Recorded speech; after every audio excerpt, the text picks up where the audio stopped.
globoko oproščam za krajšo zamudo začetka, ker očitno je današnja tema tako zanimiva, da sta gospoda Aplenc pa Cenc, ki sta glavna protagonista današnjega dneva, bila zelo oblegana strani novinarjev in pač se je mudilo z pripravo televizijskih oddaj, tako da so prosili za izjave. Tako da se oproščam, ker ste malo čakali. Lep pozdrav še enkrat in bi najprej kot inauguracijo današnjemu dogodku prosil direktorico študijskega centra, magistr Andrejo Valič, da nas v imenu centra pozdravi.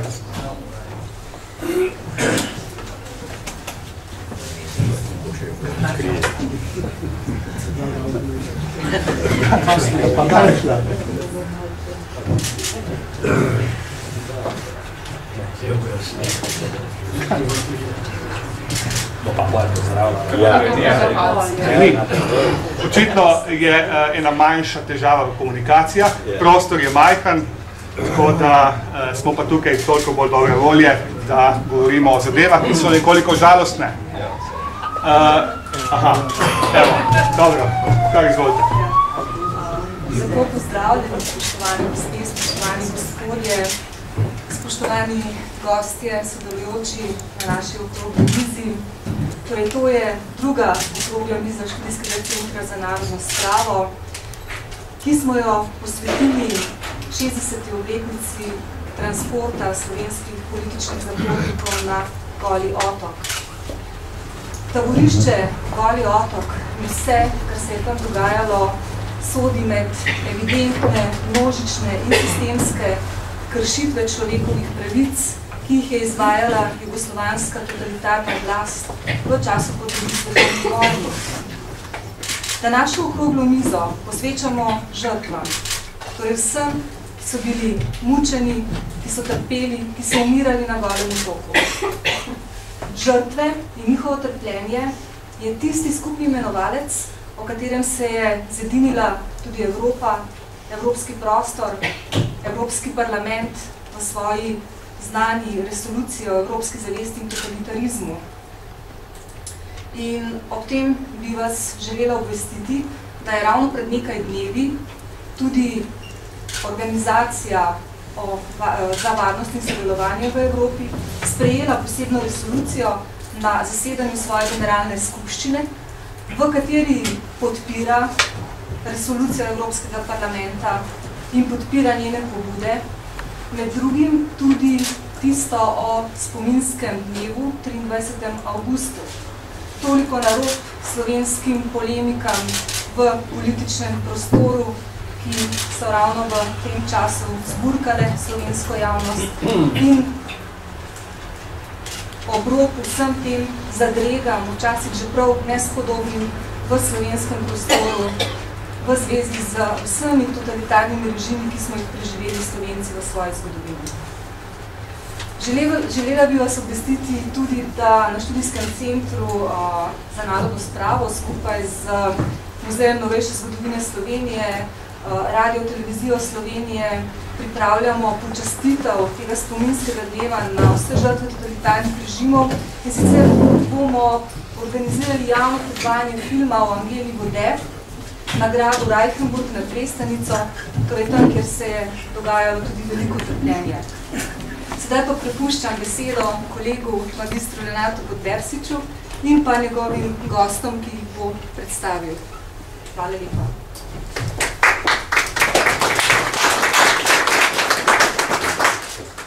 Ko vas vse skupaj pozdravljam, posebej v naši sredini, v našem družbi, oba protagonista, oziroma, če hočete, žrtvi Golega otoka, gospoda Cenca pa magistra Aplenca, doktorja Gabriča, ki bo imel kot zgodovinar glavno besedo, bi si dovolil še posebej pozdraviti med nami vse ostale, še živeče zapornike, kaznence oziroma žrtve hudih časov po drugi svetovni vojni, potem predstavnike medijev, pa tudi posebej še prvega direktorja Študijskega centra, dr. Milka Mikolo, ki uživa v zasluženem pokoju.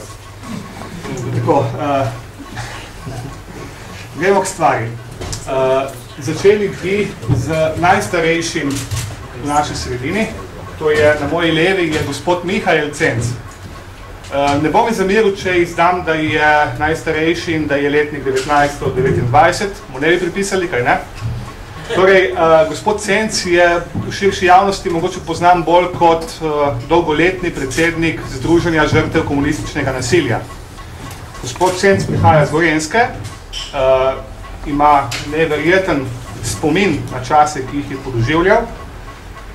Namreč zaprli so ga nekoliko pozno, boste rekli, leta 52.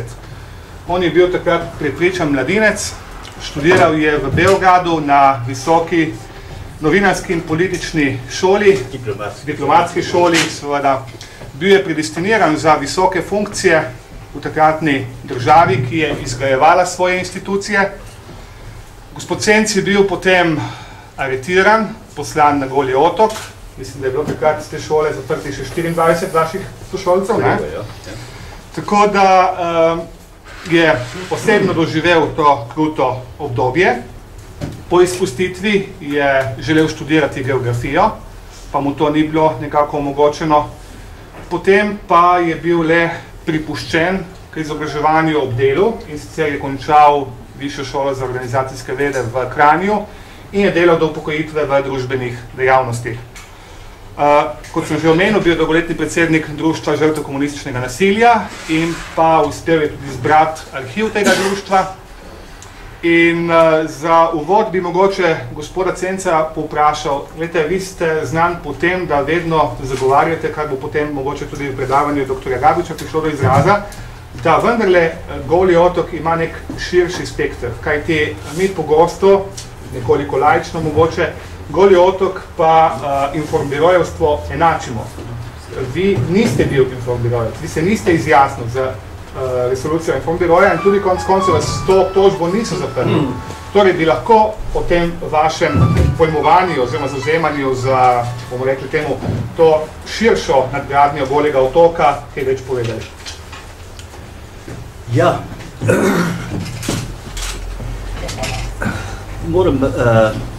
rad bi nekaj povedal.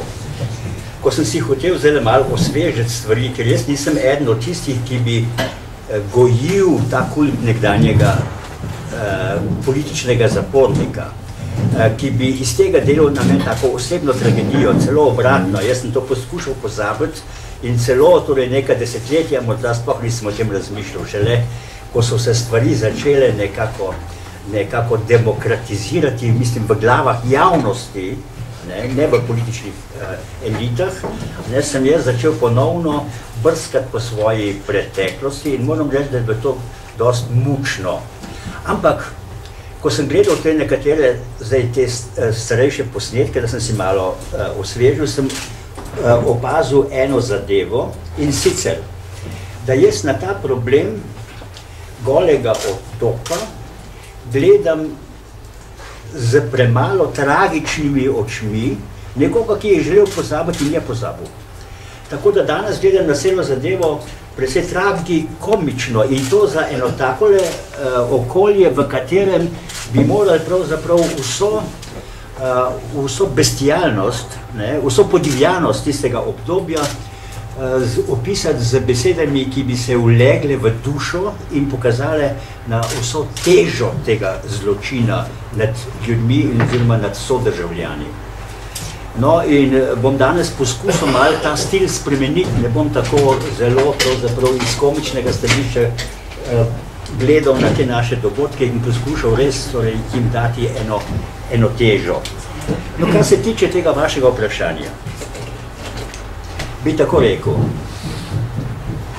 objektivno je bilo verjetno leta 48. pa morda še 49. možnost morda sovjetske intervencije. To se pravi, da izolacija morda res preverjenih in zanesljivih nasprotnikov ali pa takih, ki bi morda kakšen udar lahko v korist tuje države naredili, je bila morda možna in je izolacija pravim, teh ljudi morda, nekaterih, bi bila umestna. Ampak Goli otok se je potem izkoristil, da so lahko partijski funkcionarji, pa naj bo to gor iz samega vrha, pa tja do celo občinskih ali pa morda celo v krajevnih skupnostih, da so tudi svoje sovražnike v vrstah, ali pa ne sovražnike, ljudje, ki so jim bili neljubi, ljudje, ki so jim bili morda konkurenti v politični karieri, da so jih tja spravili. To je, Goli otok je bil pravzaprav interni zapor partije. Težko bi rekel, da je bil to interni zapor, oziroma da je bil to zapor države, ki je skrbel torej za izolacijo sovražnikov države. Ne? Tako da, in da je na Golem otoku, da smo bili v glavnem partijci, ampak da je bil tudi nekaj izjem.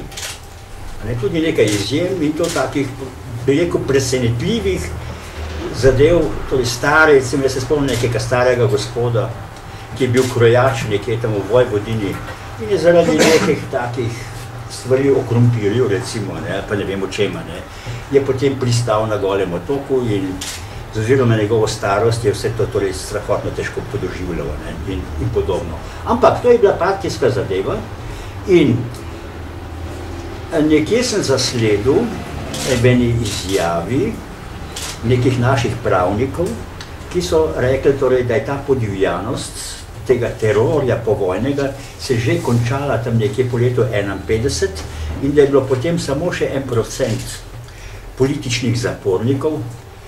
Jaz morda bi temu celo verjel. Namreč do 51 so toliko počistili, da več niso imeli kaj čistiti, da je potem lahko samo še 1% bil, se pravi, da je to zelo verjetno, ampak s tem ne moramo reči, da je to obdobje terorja nehalo. Dokler je bil Goli otok, dokler so bili še druga preganjanja in zakoni z vsemi mogočimi členi in podčleni in ne vem sem, torej kažejo na to, da se to obdobje ni nehalo. In vemo, vsi vemo pravzaprav, da je protekcionizem in pa da si moral biti član partije, če si hotel imeti kakšno pomembnejšo funkcijo v gospodarstvu ali pa v politiki, vse trajalo vse do leta 90. No, hvala za enkrat, gospod Cenc, za toliko za uvod. Bi prišel kar na vašega levega sogovornika, magistra Andreja Aplinca. V širši družbi ga poznamo kot izredno družbeno angažiranega državljana, zlasti po letu 1990. Prej ste bil nekoliko odsoten iz slovenskega družbenega življenja, ker ste živel v Združenih državah. Vi ste leto dni mlajši od gospoda Cenca. Zaprt ste bil dvakrat na Golem otoku, najprej kot dijak, potem pa kot študent. Po vrnitvi z Golega otoka nekako niste našli motivacije oziroma možnosti osebne želje po študiju v Sloveniji in ste se legalno umaknili iz Jugoslavije, koliko vem. Šel ste v Švico, potem tam v Ameriko. Tam ste uspel doštudirati in magistrirati iz strojništva. Potem leta 1990 ste se vrnil v Slovenijo. Kot sem že omenil, družbeno zelo angažiran, ste še danes predsednik Zavoda za oživitev civilne družbe, oziroma društva za oživitev civilne družbe.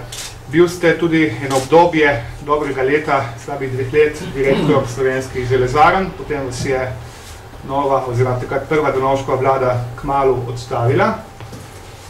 Poznamo vas tudi kot odličnega kolumnista, razpravljavca v različnem slovenskem periodičnem tisku, dnevnem. Midva sta se pogovarjala pred 2 mesecema, če se prav spomnim, takrat je tudi nastala ta ideja za to okroglo mizo. In takrat ste mi rekel, veš, v prvih dneh julija bo 60 let od odhoda prvih slovenskih zapornikov, oziroma prvih slovenskih kaznjencev, če hočete, na Goli otok. Zdaj, ko govorimo o Golem otoku, je tukaj nekoliko zamešana terminologija, saj o tem bo več dr. Gabrič, ampak vendarle za začetek, da moramo več obsojenci, kajti le dobra četrtina v Sloveniji, mogoče nekoliko višji procent, vas je bilo obsojenih pred rednimi oziroma vojaškimi sodišči, ostali ste bili kaznovani na poboljševalno oziroma družbeno koristno delo in ste bili tja poslani, brez kazenske evidence. In pred par dnevi ste mi rekel, da je prav današnji dan, se pravi 9. julij, ta spominski dan. Pa me zanima, kako ste prišel vi do te številke, oziroma kako je to raziskovanje potekalo? No, to so 3 viri, ki jih jaz tu lahko navedem, ozirom na to, da je to je današnji dan, tisti dan, ko je prvi transport internirancev, med katerimi so bili tudi Slovenci, med katerimi sem bil jaz prišel na Goli otok. Prvi vir je knjiga od gospoda Jezernika, tam navaja 9. julij, ampak nima, koliko po mojem spominu, nobenih določenih referenc, ki bi ta datum potrjevali. Drugi vir je knjiga Dragoslava Mihajloviča, kjer navaja 9. ali pa 10. Zdaj, ker 9. ko smo prvi prišli na Goli otok, takrat vseh tistih 12 barak, koliko jih je bilo, ni bilo napolnjenih, ne, so še naslednje dni so prihajali transport, to se pravi, če je Mihajlovič govoril z nekom, z kakšne druge republike, ki je prišel en dan kasneje, je seveda rekel 10.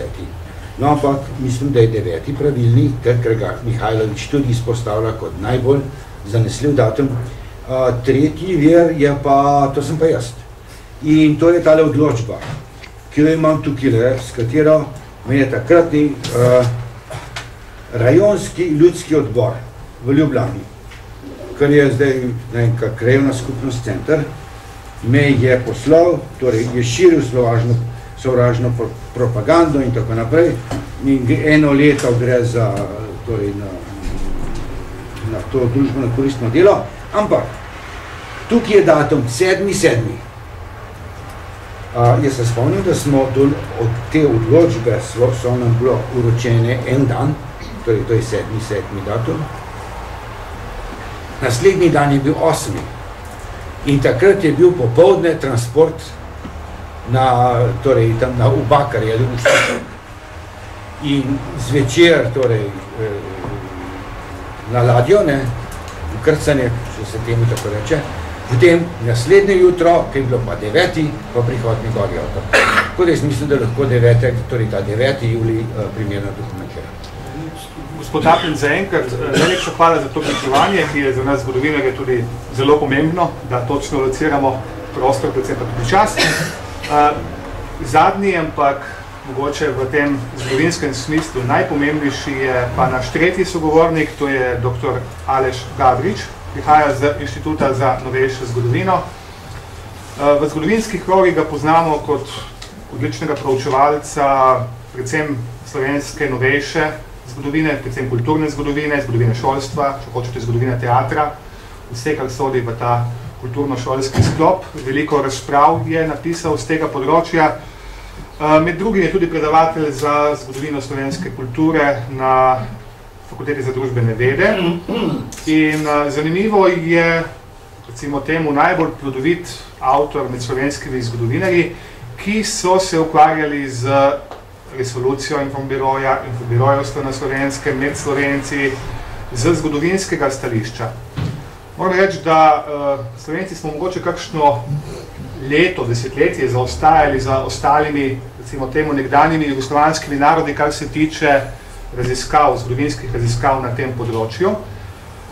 Pri nas so prvi začeli pisati o tem nekdanji zaporniki sami, če se spomnimo Radovana Hrasta, pa Janeza Jezerška, konec koncev tudi Cene Logar je pisal o tem.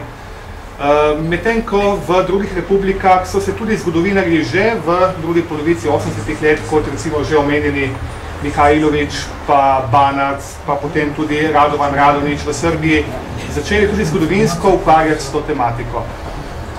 Zdaj, mogoče začetno vprašanje za dr. Gavriča. Zanima me, kakšno je vaše mnenje? A smo po vašem mnenju Slovenci, kar se tiče zgodovinske stroke, podhranjeni na tem področju? Če recimo gledamo številke od približno 16.288 zapornikov na Golem otoku, je bilo Slovencev 555, oziroma po drugih podatkih 556, ampak tukaj vidimo, da razmerje ne ustreza razmerju slovenskega prebivalstva v nekdanji, oziroma temu, če hočete, propadli Jugoslaviji. A bi lahko tukaj iskali tudi, oziroma sploh v umanjkanju naslonjenosti na Sovjetsko zvezo, umanjkanju konec koncev rusofilstva med Slovenci. To dejstvo, da se vendarle slovensko zgodovinopisje ni podrobneje ukvarjalo s to tematiko, nočem reči, da nič ni napisano to temo, in po drugi strani tudi moramo priznati neke vrste oziroma neke vrste zaslugo sociologom in antropologom, zlasti recimo Božidarju Jezerniku, ki se je kot antropolog začel ukvarjati z fenomenom Golega otoka, seveda z nekoliko drugega stališča, in v založbi Borec objavil kar nekaj temeljnih študij na to področje. Kako bi vi to komentirali? Ne bi rekel, da smo v kakšnem pretiranem zaostanku bili. Razlika je seveda, povsod je redosled, bom rekel, vrstni red odkrivanja bivših tabuiziranih tem bil približno enak. Torej pomeni začetek 80-ih let in kritični val seveda takoj sledi v literaturi in bil v 80-ih letih najmočnejši v Srbiji in Sloveniji, kjer je bil recimo premankljaj od teh, bom rekel, ta pomembnejših republik je bila bolj kot nekaj Hrvaška, ki je pa seveda takrat pod Šuvarjevim predsedstvom ideološke komisije pravzaprav najbolj zaprta. Dejstvo je seveda pa po drugi strani, da se pa ta tematika začne odpirati mogoče na znanstvenem področju, kjer je seveda ta bistvena razlika, torej to ocenjevanje včasih mi zdi stereotipno, literati so delali preboj, seveda. Licencija poetika omogoča literatu več, kot sociologu, politologu, zgodovinarju. Ti moraš bazirati na določenih podatkih. Če so ti podatki skriti, in vemo, da so bili skriti, jih pač seveda na ta način ne moreš obdelovati.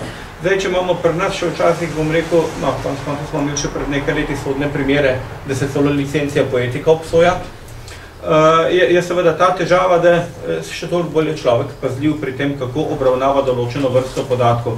In če zdaj računamo eno že omenjenega Jezernika, ali pa, bom rekel, če računamo politična opozicija v Jugoslaviji ali po letu 45 ali pa v Sloveniji, seveda se je najprej obravnavala v Srbiji, v delih Koštunice in Čavoškega. Slovenija je tukaj, rečemo, 2 do 3 leta v zadnji, ampak računajmo, da pravzaprav raziskovalno področje po letu 45 se pri nas začne širiti šele, mislim, je predvideno recimo v raziskovalnih programih širše inštituta takratnega za zgodovino delavskega gibanja od druge polovice oziroma od prve polovice 70-ih let je to šele predvideno.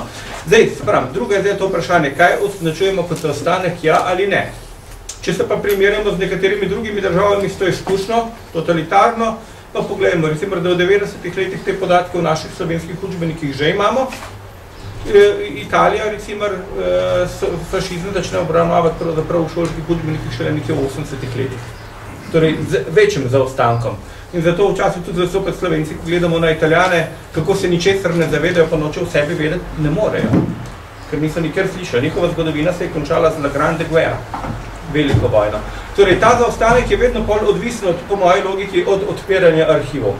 Konec koncev, tisti podatki, ki sem jih sam zbral, ki bojo deloma tudi govorili tudi na to, kar si nakazal in ki bojo tukaj predstavljeni, so bili objavljeni sredi 90-ih let, deloma pri nas prvič. Zdaj seveda to lahko rečemo, da je nekaj let zaostanka za Radoničem ali pa kaj podobnega, seveda v interpretativnem smislu je tudi drugačno. Je, malo zaostanka lahko rečemo, bi pa pripisal posledica tega tudi dejstvo, da je seveda tudi to izrazito podhranjeno področje zgodovinopisja na splošno bilo zgodovina po 1945 letu, ker če računamo samo, jaz sem mislim, enkrat sem en podatek gledal, že enciklopedija Slovenije, ki začne izhajati načrti svojih druge polovice 70-ih let, konec koncev, če samo strukturo uredniškega odbora enciklopedije Slovenije zgodovinarje 20. stoletja naštevamo, jih imamo iz, ne vem, na pamet govorim številka, ampak približno, da so v teh razmerih. Za obdobje prve Jugoslavije so kakšni 4 uredniki, za obdobje svetovne vojne, druge svetovne vojne kakšnih 6, za najdaljše obdobje po drugi svetovni vojni pa 1 ali 2 mogoče. Torej, seveda, to domače rečeno tudi zgodovinar, kot pa veva, mora jesti in biti. S tem lepim vodom bi šli na osrednjo zgodovinsko tematiko oziroma predstavitev današnjega dne, ki jo je dr. Gabriel že nakazal, in sicer bi ga prosil, da s pomočjo PowerPointa nam prikaže zgodovinske okoliščine časa, o katerem smo danes že govorili. Še enkrat dobro dan.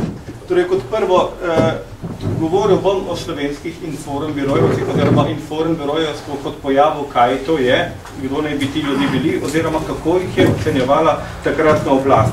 Pri tem se ne bom toliko spuščal po sam način pa torturo, ker predvidevam, da boste o tem več vedela povedati, pa povedala tudi oba dva udeleženca in tudi v samem, bom rekel, uvodu bi bil zelo na hiter, torej v tem smislu, kaj sploh je Inforum birojevstvo, pa kaj so IB-jevci. Ne bi šel nazaj predaleč v slovensko-jugoslovanske odnose iz časa druge svetovne vojne, oziroma lahko bi rekla od prihoda Josipa Broza Tita na čelo komunistične partije Jugoslavije, ampak bi samo v nekaj skicah obral to schizofreno obdobje iz leta 1948-1949, ki ga je deloma že gospod Stenc nakazal s tem realnostjo in nerealnostjo možnosti sovjetskega upada v Jugoslavijo, oziroma iz sosednjih držav. Konec koncev pred nekaj leti so bili, ti arhivi ruski še niso odprti, so bili pa pred nekaj leti od enega madžarskega disidenta tudi nakazani nekateri načrti, torej upada v Jugoslavijo iz leta 1949, torej narejeni, kako ne bi potekali prek Madžarske upad noter.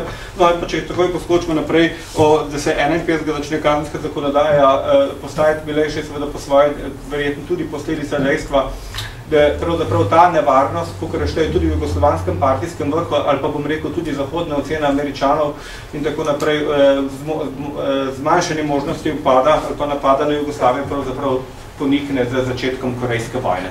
Takrat se tudi sovjetska zunanja politična pozornost prenese na vzhod. Pravzaprav z začetkom Korejske vojne 1950. leta več ne govorijo, več ni zaslediti podatkov o tem, ruska vojska ali pa vojska vzhodnih držav je na jugoslovanskih mejah. Inforum birojevstvo, seveda poznamo genezo od ustanovitve Inforum biroja leta 1947. Jaz bi predvsem poudaril tukaj kot izhodišče sovjetsko-jugoslovanska razhajanja, ki so bila po en stran razhajanja, po en stran pa posledica mogoče dejstva, da so bili Jugoslovani najboljši posnemovalci Stalina po letu 1945. Torej bili smo večji Stalin od Stalina. Nekateri bi rekli, to je sicer v slovenski naturi, da smo bolj papeški od papeža, ampak te stereotipe lahko pustimo na mer, pa rečemo, da je bila to politika jugoslovanskega vodstva. Pogledamo zdaj pa tisto, kar nam je Sovjetska zveza v resoluciji Inforum biroja očitala, kaj Jugoslavija ne dela. Recimo eno dejstvo, ki ga je jugoslovansko vodstvo očitala, da je jugoslovanska partija pravzaprav ni na oblasti. Je na oblasti Ljudska fronta, kar po svoje drži. Uradno je bila na oblasti Ljudska fronta, komunistična partija in vodilni komunisti so bili še vedno v ilegali in so se tako tudi obnašali. Ko je eden od zahodnih novinarjev, ki je imel, bom rekel, eden redkih privilegijev, da je imel pravzaprav odprt dostop do Josipa Broza Tita, Cyrus Leo Sulzberg, ki ga najbolj poznamo po tisti debeli zgodovini druge svetovne vojne, v enem intervjuju Tita, mislim, da je bilo to jeseni 1946, vprašal, če je generalni sekretar partije, no Tito ni hotel odgovoriti, oziroma je povedal, jaz sem predsednik vlade, jaz sem vojni minister, jaz sem predsednik Ljudske fronte Jugoslavije, to pa ne pomeni, da se izmikam odgovorov. Odgovorov pa ni. Kdaj se situacija spremeni? Takoj po Inforum birojevskem sporu s petim kongresom partije. Takrat se je jugoslovanska partija šele predstavila. Šele od takrat vemo, kdo so člani politbiroja. Šele od takrat vemo uradno, da je Josip Broz Tito generalni sekretar. Predtem teh podatkov v jugoslovanskih časopisih ne bo spravil. Tito je vodja Ljudske fronte in predsednik vlade. In seveda, šele z naslednjim letom 1949 se situacija obrne, da Ljudska fronta sprejme program komunistične partije kot svoj program. Predtem komunistična partija po letu 1945 nima programa, uraden program vladne stranke je program Ljudske fronte. Kaj s tem naredimo? Izpolnimo kritiko, ki nam je dala resolucija Inforum biroja. V resoluciji Inforum biroja je napisano pravzaprav, da še nismo prišli k kolektivizaciji. Kdaj se začne groba faza kolektivizacije? Leta 1949. V resoluciji Inforum biroja piše, da pravzaprav še dopuščamo malo podjetništvo. Kdaj imamo drugo nacionalizacijo z razlastitvijo vseh tistih malih še? Do konca 48, začetek 49. Torej, kaj naj naredi ta prvi oblast? Oblast se s petim kongresom partije niti približno ne skrega s Stalinom. S petim kongresom partije sklene, da bo Stalinu dokazala, da so najbolj stalinistični v Jugoslaviji. Torej, vse tiste najbolj rigidne komunistične poteze sledijo od druge polovice leta 1948 naprej. Tukaj bomo tudi videli posledico, da se takrat še ne začnejo najhujše aretacije in tako imenovanih Inforum birojevcev. Torej, kdo so zdaj ti Inforum birojevci? Tiste, ki Jugoslavija to fazo preide. Torej, to pa traja približno pol leta, ko vidijo enostavno, da pomiritve se Sovjetsko zvezo ne bo. Še na Stalinov rojsten dan, torej decembra 1948, so vsi naši časopisi polni slavospevov pa hvalisanja Stalina. Torej, pol leta potem, ko se je spor začel. Torej, ko ta faza pride, ko enostavno vidijo, Stalin nam ne zaupa več. Stalin, seveda, še druga stvar, mogoče, da bi v mednarodnem kontekstu dodal. Resolucija in forum biroja je najhujši napad na Jugoslavijo, ampak pred nekaj leti objavljeni, sicer še vedno večinsko zaprtih ruskih arhivov, dokumenti kažejo, da podobne kritike so bile pripravljene tudi na račun Madžarske, Češko-Slovaške in Poljske partije, ki so pravzaprav skoraj da identične napade na našo. Očitno so bili drugi bolj poslušni, kot so bili Jugoslovani. Tukaj pa seveda dediščina tega, da je Tito tudi po svoje najbolj podoben Stalinu. Kult osebnosti je enak, ali po Jugoslaviji mogoče celo deloma močnejši in seveda posledica tistega klasičnega dejstva, da jugoslovanska oblast ni prišla na oblast z ruskimi tanki. Da se je med vojno pravzaprav sama pribila do nje. Pravzaprav to je tudi tisto, kar sem že prej omenjenega Cyrus Elias Sulzberger omenil, zaradi česar je imel pravzaprav prosti dostop, če smemo temu tako reči, do Tita, ker je eden tistih zahodnih novinarjev bil, ki je na Zahodu populariziral oziroma izrazito spoštoval jugoslovansko partizansko gibanje, podporniško gibanje in seveda mu je tudi ta, bom rekel, pozitiven odnos pa pohvale na račun jugoslovanskega podporništva prenesel to dediščino, da je do Tita lahko šel tudi z najbolj neljubimi vprašanji, ki jih je Tito, če bi ga kdo drug vprašal, če bi ga lahko v stepincu v zapor, bi ga verjetno malo zapor poslal. Ko ga je Sulzberger vprašal, ki bo eden redkih teh privilegijev imel, ki je lahko šel k kardinalu stepincu v zapor. Torej, kdo so zdaj infori birojevci? Tiste, ki jih je potem, ko je bilo jasno, da je prelom Sovjetska zveza dokončen, partija se bala znotraj svoje komunistične indoktrinacije, ki jo je izvajala nad svojimi člani, da bolj verjamejo Stalinu kot jugoslovanski partiji. Torej, tisti, ki se morajo izjasniti, da bojo v konfliktu Stalin in Tito, stali na Titovi strani. Oziroma, če citiram Emilova Nadžilasa, ki je bil seveda takrat nadzornik ali pa bom rekel vodja agitpropa, torej ideološke službe, ki naj skrbi za propagando in za kult osebnosti, vse tako, da ne bomo celega brali, predvsem bi izpostaviti začetni del. To je običajno tip intelektualca. In kot bomo videli naslednje, da je izrazito ta velik delež v Sloveniji, mogoče celo više kot drugod, da tako imenovani inform birojevci izhajajo iz izobraženjskih slojev. Študentski, dijaški, profesorski, tako in drugače šolajoči se. Izrazito. Torej, da je ta delež neprimerno večji in da ga pravzaprav med kmečkim prebivalcem skoraj da nimamo, pa tudi med delavskim, glede na to, da so se sklicevali, da so država delavcev in kmetov, pravzaprav je delavski delež bolj majhen. In še eno upozoritev bi dal, tiste podatke, ki boste kasneje videli številčne, jih je treba vedno z rezervo imati. Zakaj? Zaradi tega, ker popolnih težko najdeš v državi, ki po svoje je bila hudo centralizirana, združenje moči v nekaj glavah, pa vendar smo imeli države v državi. Kje je največji izpad podatkov? Aretacije KOS-a, vojaške obveščevalne službe, zakaj država v državi.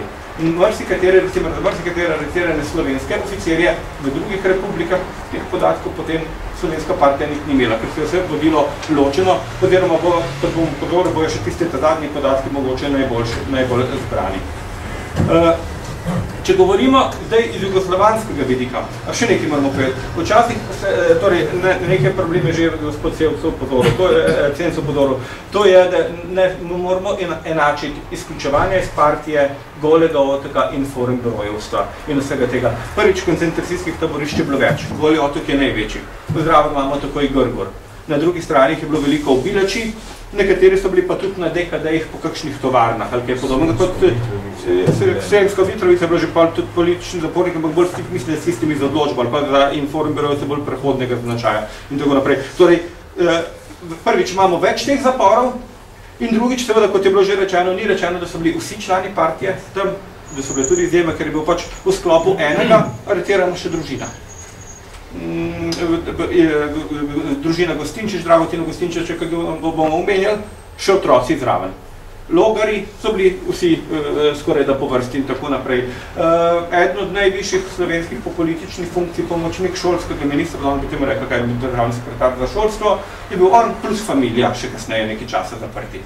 Torej, ni rečeno, da so sami komunisti, je pa to seveda velika večina in je to, bom rekel, tista, če zopet značujemo komunistični pohod na oblast, je tretja stopna obračunavanja. Prve čistke vedno potekajo tako, kot je pa nas po 45 z izrazitimi političnimi nasprotniki. torej tisto, kar je bilo med vojno na strani kolaboracije, ali kar so sumeli, ali kar so ocenjevali kolaboracije, ali so jih šteli kot politične nasprotnike pred volitvami leta 1945. Druga faza so tisti, s katerimi se že partija že med vojno zaveda, da bo imela z njimi največ težav, na omadeževanju med vojno. Torej tisti, tako imenovani liberalci, meščanska opozicija. Že med vojno se zavedajo, da tukaj mora biti delitev, kdor ni z nami, je proti nam. Da se ve, v njih vsred ne sme biti. Jih moramo pa poriniti, če jih ne pridobimo, zase pa poriniti nasprotnikom, da ga lahko dobimo. In seveda, tretja faza je čiščenje v lastnih vrstah, ki pri nas tukaj sledi z dahovskimi procesi in z informbirojevci, ponekod se pa to itak prekriva v preiskavah policije. Torej, na jugoslovanskem nivoju seveda o informbirojevcih samo nekaj dva osnovna podatka, ki jih damo od takratnega, seveda, najbolj odločilnega za notranje zadeve, torej Aleksandra Rankoviča, ki vidimo, če je že sam leta 1951 priznal, da je 47% neupravičenih in da so bili ti ljudje odposlani zopet. Tukaj vidimo in bomo tudi videli pri slovenskih podatkih, da je število zaslišanih, število, ki so tako ali drugače trpeli pod nasiljem notranje uprave, bistveno večje kot število tistih, ki so bili kasneje zaprti. Ampak že to dosti, da te maltretirajo, pa da te zaslišujejo, pa da te nekaj dni držijo, mislim, da je že dosti dober vzrok, da so si ljudje sledevščin seveda nismo spravili v dober spomin. In seveda, koncev, tudi če govorimo o sovražnikih ali pa peti koloni ali pa potrebnosti izolacije, ker vemo, da so jo tudi drugi izvajali, seveda nič ne opravičuje načina, kako se je to izvajali. Prvič stopnja je, da se v normalni demokratični državi nekdo, ki se ne strinja z državnim vodstvom, ne zapira. Imamo drugačne postopke. In drugo je, če ga že zapreš, da ne bomo rekli, kot so Američani po Pearl Harboru Japonce, z njim ne postopaš tako, kot se je postopalo v tem primeru, v komunističnem primeru, da je v Jugoslaviji, kot bomo tukaj enostavno videli v Jugoslaviji. Druga zadeva, ki jo je treba omeniti. Zopet Rankovičev podatek iz novembra 1952 v partiji, da je bilo o kaznovanih osebnostih. Ker kot prvo vidimo ta podatek, ki si mar do takrat, do leta 1952, administrativni postopek 11.128 oseb, na sodiščih obsojenih samo 2.500, kar pomeni pravzaprav velika manjšina ljudi pride na sodišča. O čem tukaj govorimo? Govorimo o nečem, kar bi bilo potrebno mogoče eno pravniške analize, ker sam priznam, da tega ne poznam. Zanima me, če je imel Gestapo pravico združevanja sodne in izvršne veje oblasti. Je imel. Je imel? Brez diskusije. Ja, no, v redu, hvala, da me za intervencijo. Ampak kaj s temi totalitarni sistemi delajo? Pravzaprav, bom rekel, 3 stoletja po razsvetljenski miselnosti, po zahtevah o ločevanju vej oblasti, pristopamo v obratnem postopku k združevanju vej oblasti. In en nižji izvršni upravni administrativni organ, pravzaprav mu damo določeno sodne zadevščine. Torej, da lahko pošilja človeka v 2 leti za zapor nek izvršilni ali pa nek upravno-administrativni organ. In kot vidimo, se pravi, zakaj bomo to, s tem se bomo še na koncu vrnili, bomo videli, zakaj je ta podatek primeren, da imamo pravzaprav bistveno več tistih, ki so na tako imenovanem DKD-ju, družbeno koristnem delu, torej brez sodne odločbe, kot pa tistih veliko tistih, ki se spominjajo, spominih zabeležil, pa se nisem bil nikoli obsojen. Seveda ne, kot vidimo, jih večina nikoli ni bila. Aha, zdaj pa se mislim, da se tam desno vidi. To je tisto, kar je pa Renato že prej načel, torej IB-jevci po nacionalnosti, da se točno vidi tisti podatek, ki je bil že omenjen kot domneva, tukaj pa dejansko imamo tudi navedeno, da izrazito je seveda IB-jevstvo problem bil generalno v tistih, bom rekel, rusofilskih predelov Jugoslavije, torej Črne Gore in Slovencev. Če zdaj računamo delež prebivalstva tamle pod Črnogorci, delež prebivalstva v Jugoslaviji 2,72, delež zaprtih in kaznovanih 21%. In če računamo Srbi, 41%, 44 tukaj, s tem seveda, da jim je treba Srbom še kaj dodati, še pretežen del tega, kar piše pod Hrvati, ker je seveda pod Hrvati mišljeno Hrvaška, pa so seveda tudi na Hrvaškem večji delež teh zaprtih srpske narodnosti, torej iz deležev, torej po domače rečeno pravoslavni predeli Jugoslavije, če temu tako rečemo. Kje so, če smemo reči temu zopet podhranjeni, moram reči, da ko sem gledal to tabelo, ko sem jo prvič delal in ko sem enkrat drugič gledal tabelo, ki je imela še v 80-ih letih oznako strogo zaupno, to je bila tabela nacionalne sestave oficirjev jugoslovanske vojske.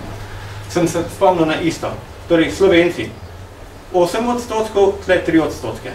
Mislim, da je bilo po oficirjih še celo ta odstotek nižji, 2%. In seveda, muslimani tukaj še niso kot posebna skupina in seveda manj je Albancev in seveda pripadnikov manjšin, v tem primeru tukaj imamo Mađare. Torej, izrazito, kar je bilo rečeno, je to predel tiste aretacij, zapiranja bistveno več na področjih pravoslavnih, ki so tradicionalno v zgodovini vezana na Rusijo in rusofilstvo. Kar pa seveda ne pomeni, da tega pri nas ni bilo in zdaj lahko seveda preidemo na slovenski primer. In zopet se vrnemo k izhodišču, ki je bilo že povedano. Problem informerov je mogoče v Sloveniji še bolj izrazito problem tistih, ki razmišljajo s svojo glavo in ki razmišljajo drugače, ali pa ki mogoče celo, kot bomo videli par primerov, razmišljajo celo bolj pravoverno od samih partijskih voditeljev, če je to sploh še mogoče na jugoslovanskem primeru. Kot pravi Krajgar, ko poroča, to je seje politbiroja, torej zaprtega organa, v katerem se v javnosti nič ne ve in nič ne poroča. Torej, prva in sigurno za nas najznačilnejši primer Ljubljanske univerze. Tukaj imamo po vrsti seveda brate Logar, nekaj asistentov z tehnične fakultete in seveda partijska celica, kaj se recimo zgodilo na univerzi. Najprej so rekli, da morajo partijske celice same postopati, pa same vrš ljudi iz članstva. Zgodilo se jim je seveda to, da so tam razpravljali o tem. In so tisti, ki so mislili drugače, preglasovali tiste, ki so mislili prav. Tako da so mogli sejo ponoviti, in ker na sejo ponovljeno tudi ni uspela, se je seveda posegel z vrha, tako da je pravzaprav partijsko celico mislim, da se je na filozofski fakulteti ukinil direktno CK. Torej, da enostavno tisto discipliniranje od vrha na odgor na tem primeru ni obrodilo sadov, kot v večini drugih primerov. Drugi primer je, torej, kar pravi Krajgar, drugi primer je z vrsto tako zvanih kulturnih delavcev, tukaj so številni pisatelji, predvsem intelektualci ali pa profesori, nekateri drugi univerzitetni, ki jih bomo tudi še slišali. In seveda pa je zopet značilno tisto še zraven etiketiranje, gre za nesposobne umetnike. Torej, tisti, ki niso, da pravi, so itak nesposobni, ne samo da napačno politično mislijo, itak so povsem nepomembni. In seveda to je zopet tisto izrazoslovje terminologije, ki se na to prenaša v medije oziroma v propagandno vojno proti tem osebam, ker konec koncev tudi društvo pisateljev, ki je ljudi svojega članstva vrgli, ki je takrat vozil Miško Kranjc, tudi oni sprejmejo resolucijo podporo jugoslovanskim stališčem in seveda celo na takem društvu, kot je društvo pisateljev, po domače rečeno, popluvajo nekatere svoje člane. Zopet, informbirojevce lahko rangiramo po tiste, ki so se izjasnili v podporo Stalinu ali pa Sovjetski zvezi, da se ti pač ne morejo motiti, ker gledajo širše. Ampak, kot pravim, tudi, če omenimo, ta je bil pa ta pravi informbirojevc, kot pravim, tukaj moramo zadržiti med, je ta glavna, ljudmi se tako ne dela. Ne glede na to, če te štejejo ali pa evaluirajo kot potencialno v navednicah peto kolono, tist, ki bo v primeru sovjetskega upada v Jugoslavijo pomagal oblastem. Omenil bom dva med Slovenci. Eno, Cene Logar, ki enostavno pravi, da enostavno vsak, ki misli drugače, v vprašanju, ki ga je postavil sam Stalin, ne more biti nihče izključen iz leninsko-stalinske partije, najmanj pa človek, ki bi se izjavil za informbiro. Torej, če smo leninistična partija, Stalin je naslednik velikega Lenina, torej v nasprotju se Stalinom ne moreš biti protileninističen. Si ta prav, če mu pritrdiš. Torej, to je en tak Cene Logar v pismu, to je že v času, ko je že izključen, ker je bil pretakoj zamenjan iz številnih funkcij, pravzaprav že po leti 1948, ko so se začela v partijskih osnovnih organizacijah ta izjasnjevanja o resoluciji informbiroja ali si za Stalina ali si za Tita in so se seveda takrat prve izključevanja oziroma prve analize že takrat začela. Drug primer, ki bi ga pokazal, je Dragotin Gostinčič, da vidimo zopet pa tisti primer, ki je bil po svoje nakazan, da nekdo pride na listo informbirojev, čeprav z informbirojev nima nič. Levo vidimo pismo, ki ga je Gustinčič z veliko kritiko pisal Kardelju, Kidriču in sekretarju Komunistične partije Slovenije, kjer pravzaprav, mislim, da je še iz leta 46, kasneje v letu 48, mislim, da napiše še več kot 20 strani obsegajoče pismo Kardelju, kjer izrazito kritizira, računajmo, Dragutin Gustinčič, večino časa potem, ko je šel iz Jugoslavije, konc 20 let, mislim, da je šel ven iz Jugoslavije, razen tistega časa, ki ga preživil v Španiji, v času španske državljanske vojne, je seveda živi v Moskvi in je pravzaprav pravoverni marksist, ampak starega tistega, mogoče bi lahko rekel profaj predbolševiškega tipa, ampak seveda tisti marksist, ki strogo verjame tistim, bom rekel, enim postavkam iz 20 let. Zapomnil sem si, ko smo bili v Ljubljani, eno kritiko, ki je navedel iz tistega obširnejšega pisma, kar delo leto 48, napačno je, da litostroj gradimo, pa litostrojske bloke na obrobju mesta. Tako naša država ne bo nikoli delovsko kmečka. Delovce je treba naseliti v center v meščanske stanovanja. Torej, ena logika, kaj nikoli ne bom. In seveda kritizira tisto napačno kadrovsko politiko partije, ker se daje mesta za vplivim partizanskim kadrom, kar je narobe. Delovska mesta, delovci morajo prijeti, pa sindikalni delovci morajo prijeti na vodilna mesta, ne toliko gledati na partizane. Vemo pa, da vodilna partijska struktura tudi zasede že partizansko vlogo na vrhu in seveda jasno tam postavlja po vojni svoje ljudi. Gustinčič je zaprt že leta 47, kar pomeni še pred izbruhom Informberovskega spora in seveda šele kasneje potem v tem valu aretacij, torej leta 49, izdajo to odločbo, primer take, kot je pokazal že gospod Afrenc, torej odločbo, ker je širil sovražno delovanje, pravzaprav on naknadno pride na seznam Informberovcev. Aretiran je že zdavni pred izbruhom Informberovskega spora, oziroma v tistem času, ko celo konflikte med Jugoslavijo pa Sovjetsko zvezo zaznajo že nekateri zahodni diplomati, računamo, drugi polovici leta 47 je britanski, ameriški veleposlanik iz Ljubljane, iz Beograda pisal v Washington, prav tle se nekaj čudenega dogaja. Jugoslovani pa Rusi so mislili skregati, oziroma niso več prijatelji. Kaj naredi Bela hiša, veleposlanika zamena, ker je tepec. Oziroma, ne vem, če s tem izrazom, ker piše stuff and nonsense, pošlejo izkušenega diplomata, že predvojnega ambasadorja tukaj, ki jim čez 2 meseca naprej poroča isto. Tukaj le bo počlo. Torej, po domače rečeno, že konc leta 47. Torej, zopet, kot sem rekel, primer enega, ki ga naknadno daje na seznam Informberovcev, čeprav je aretiran že prej. Potem imamo pa seveda problem takih ljudi, ki so v preiskavah deloma zaradi dahovskih procesov, deloma zaradi tega, ker so vodilna partijska generacija iz časov preden Tito pride na vrh, torej Prežihov Voranc, torej do tistih ljudi, ki so jih šteli kot, bom rekel, svoje, deloma svoje, in proti katerim ni treba postopati najbolj grobo, so vsem poskušali malce, če se le da, omiljeno delati. Zakaj zdaj ta dva dokumenta predstavljam? Prvič vidimo, da sta oba dva na uradnih papirjih dokumentov notranjega ministra Borisa Krajgerja, da se po svojih še vedno podpisujejo svojimi ilegalnimi imeni. Na uradnih papirjih, kar še vedno kaže to mentaliteto, da smo še vedno v ilegali. Tukaj piše Janez, torej Boris Krajger, Krištofu. In po drugi strani, da vidimo, kako lahko eno pisence odloča v usodi posameznika. Pošiljam ti obljubljeni material v zadevi Gustinčič, Marko, zopet partijske ime, Aleksandar Rankovič, predlaga partijsko komisijo, ki naj bi zaslišala Prežiha. Mislim, da bi bilo primeri še predhodno že nekak razgovor s Prežihom in tako naprej. In Krištof, torej Kardel, piše Janezu nazaj. Mislim, da bi bilo bolje najprej na kak manj obremenilni način morda posredno dobiti kako mnenje o teh stvareh od kuharja, vendar so tudi stvari z njim predvsej jasne. Najprej poskusi prvo, pa tudi že pripravite komisijo za vsak slučaj, če v prvo ne bo šlo, da bi bil priden.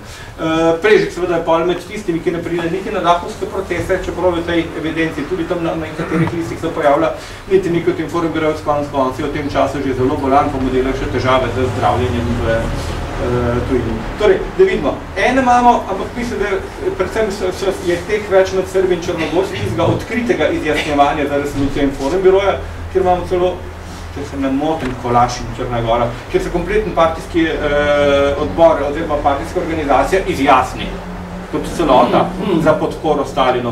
Potem imamo seveda primere med vojsko, kjer so izključevanja najbolj pogosto pravzaprav zaradi tega, ker se bojijo ker smo imeli do takrat vojaške inštruktorje, nekatere tudi iz Sovjetske zveze, in se teh ljudi najbolj bojijo tistih, ki so bili v kontaktih z ruskimi vojaškimi atašeji ali pa z rusko ambasado v Beogradu v predhodnih 3 letih. In seveda, po drugi strani, kot sem rekel, tisti, ki tako ali drugače slučajno, ker so poznali nekoga, ali pa ga je nekdo že kot tortura nekoga omenil, pa so ga dodali na spisek informirojcev, in potem še nekatere zgolj slučajno, recimo kot je en primer, ki pa je že z kasnejšega datuma, ki ga potem več niso obravnavali na ta način, torej že v tistih letih 52-53 se spomnim primera iz, mislim, da Črnomlja, kjer trgovski inšpektor odkrije mahinacije, v katere so vpleteni najodločilnejši upravni, torej občinski pa partijski kadri. To prijavi po svoji službeni funkciji kot tržni inšpektor naprej. Kaj sledi? Najprej sledi poročilo občinskega partijskega vodstva, ta človek je pa verjetno informbirojec. Torej, kaj se zgodi? To so pa že druga leta, kot pravim, je že deloma sprememba pošle v Ljubljani pol presodene, to so pa malo prepavšalne obsodbe, dajmo to prvo eno svojo komisijo od tukaj posled pa pregledati, pa se pa dogaja na ta način. Torej, da je že deloma druga faza, seveda jasne Goli otok je pa še polnič od tistih ljudi, ki so še prej bili noter, ni pa več teh množičnih aretacij. Kdaj so množične aretacije? Oziroma, tukaj imamo predvsem o številu izključevanja iz Zveze komunistov komunistične partije Slovenije. Kot vidimo, tisto, kar sem že prej nakazal, leto 1948 absolutno še na ta način ni kritično, to je še tisto obdobje, ko poskušamo dokazati, da smo prvovrstni stalinisti, sem da Stalin tega dobro ne ve, ker je napačno informiran, da smo mi najboljši stalinisti, kar jih je kdaj bilo. Seveda, izrazito je potem to prva polovica leta 1949, ko jih je tudi večina areteranih in potem število proti koncu leta pada in naslednja leta so seveda številke po svoje tudi niže, tam 50-70, do 53-54 po Stalinovi smrti skoraj da malce padajo, no po normalizaciji po letu 55 pa po svoje za nekaj naraste, ampak ne od teh, ampak od unih proti 53-54, zakaj? Zdaj ne vemo, še tukaj bi bilo tu treba dodatno proučevanje. Tisti ljudje, ki so deloma emigrirali v tem času, 48-49, pa so delali v jugoslovanskih agenturah, torej vzhodnih, torej v propagandnih centrih v Moskvi, Budimpešti in tukaj ob Blatnem jezeru, so prišli nazaj, predvidevamo lahko samo, da ne prostovoljno. In so bili seveda takoj poslani večinoma na Goli otok, torej tudi nekateri od teh ljudi. Če govorimo zdaj o Slovencih, zopet upozorimo na tiste glavne podatke. Tukaj imamo podatke od 48. do 53. leta, torej do Stalinove smrti. Areteranih 731, kot bomo videli še kasneje, pravzaprav v zasliševanju ali pa evidentiranih nekaj čez 2000. Torej, areteranih zaprtih toliko, kot pravim, vse podatke sem že uvodoma rekel, lahko malce varirajo gor dol, zato jih štejemo z zadržki. Izpuščenih z preiskave toliko in tukaj pridemo na tistih dobrih 550 slovenskih informbirojcev, od katerih vidimo zdaj to razmerje. Upravno, torej deka znavanih in koliko jih pride pred sodišča. In v slovenskih razmerjah vidimo približno to razmerje, približno od 3 sta 2 brez sodnih odločb. Približno, če zaokrožimo, vsak ta tretji je prišel pred sodišče, ostali so poslani na prestajanje kazni, če rečemo, s takimi preprostimi, kot imamo tukaj primer Gostinčiča, pa kot je prej gospod Aplinc pokazal, s takimi, bom rekel, formular, v katerega rajonski ljudski odbor, komisija za prekrške, napiše nekaj formul noter in predvsem sovražno delovanje ali pa sovražna propaganda noter zabeležiš in to je seveda dovolj za to, da človek 2 leti ali več trpi, do 2 leti so lahko enkrat kaznovali, seveda poznamo ljudi, ki so bili dosti dlje v taboriščih, ker mislim, da so v zaporniškem žargonu te ljudi imenovali dvomotorci, pa tromotorci, torej tisto, kar je pomeni, da so ga spustili z Golega otoka, ker mu je potekla kazen po 2 letih, ko so ga izkrcali iz ladje, mu je reški odbor izdal novo odločbo za 2 leti, pa so ga tam izkrcali, pa nazaj v ladje ukrcali, pa nazaj postali. Mislim, da je Cena Robert, če se ne motim, piše, gospod Omen, tudi na ta način, ne vem, kako je, ja, ste v reki, ne, on je bil dvakrat, govorimo tistih, ki so bili pravzaprav brez prestanka, da ga samo izkrcajo, novič, skoraj mogoče celo na isto ladje ukrcajo nazaj, ne, za na Goli otok. Drugo vprašanje, kaj se s temi ljudmi dogaja vnaprej. Vemo, da jim je, kot je že gospod Senc povedal, onemogočajo se marsikaj. Prvič, ko pridejo iz zapora, ne vejo, če bojo lahko prišli v svoje stanovanje, ker je že vdano drugemu. Predvsem univerzitetni profesori, številni so v spominih napisali, pravzaprav so prišli, so bili brez vseh knjig, brez knjižnic, brez svojih delovnih prostorov. Torej je bilo vse odnešeno in seveda na začetku prva leta bomo videli do spremembe, te ljudi izrazito štejejo še vedno kot vse po vrsti svoje politične nasprotnike in pri tem ne delajo kaj dosti razlike, nekateri so bili v tem času že nazaj sprejeti v partijo. Ponekod je bilo tudi nekaj primerov, da so jih ponovno sprejeli, torej govorimo do leta 55. Ljudje ne razumejo še dovolj, da so ti ljudje za nas izdajalci, čeprav smo še taki prijatelji se vrtijo. Torej prvič še popolna anatema nad temi ljudmi. Kdaj se začnejo situacije spreminjati? Deloma v odnosu pa bom rekel ponovno evidentiranje teh ljudi in tiste podatke, ki bom kasneje navedel, so mogoče najbolj natančni, ali pa če kar po svoje obrnemo, so iz leta 1958. To je, ko se politična klima v Sloveniji, ali pa v Jugoslaviji začne toliko spremenjati, bom rekel v Sloveniji celo bolj izrazito, ker to je v letu 1959 imamo prve že mednacionalne konflikte, takrat še potaškani v javnosti, ki seveda pol izbruhnejo na tistih znanih sejah jugoslovanskega političnega vodstva leta 1962. Ampak pravzaprav geneza teh sporov je nekje od 56, 57, 58 deloma že naprej. No, sem tako mi glede, mislim, da so 56 že prve izjave nekaterih slovenskih predstavnikov v kakšnih odborih jugoslovanskih kulturnih organizacij. Če nas bojo preglasovali, na seje več ne hodimo, ker je kultura pa šolstvo po ustavi na republiškem nivoju odločanja in pač da celo poziva k bojkotu jugoslovanskih organov med nekaterimi ljudmi uradno, torej v uradnih političnih krogih. Torej, 58. leta, ko se situacija začne toliko spreminjati, prav v Sloveniji, to je približen čas druge Krajgerjeve vlade, 57-62, da se spremeni tista politika, kdor ni z nami, je proti nam, prehaja proti tistemu načelu, kdor ni proti nam, je z nami.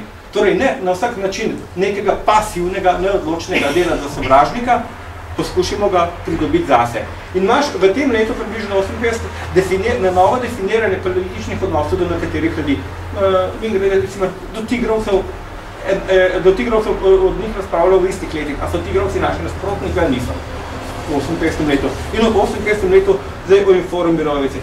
In naredijo zdaj, mislim, da je to en bil najpopolnejših seznamov Informbirojevstva po slovenskem, torej vidimo, da so po okrajih, kjer so seveda takrat prebivali, prve 4 kategorije bom razložil. To so tisti, ki jih dejansko šteje kot Informbirojevce, vidimo pa, koliko je vseh skupaj bilo bistveno več.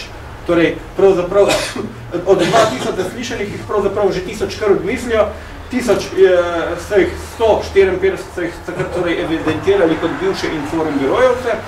Vidimo, da do tega časa ali pa v tem času, torej tega spreminjanja politike, da jih pridobiti nazaj 99, torej slabih 100, že v novih članov partije.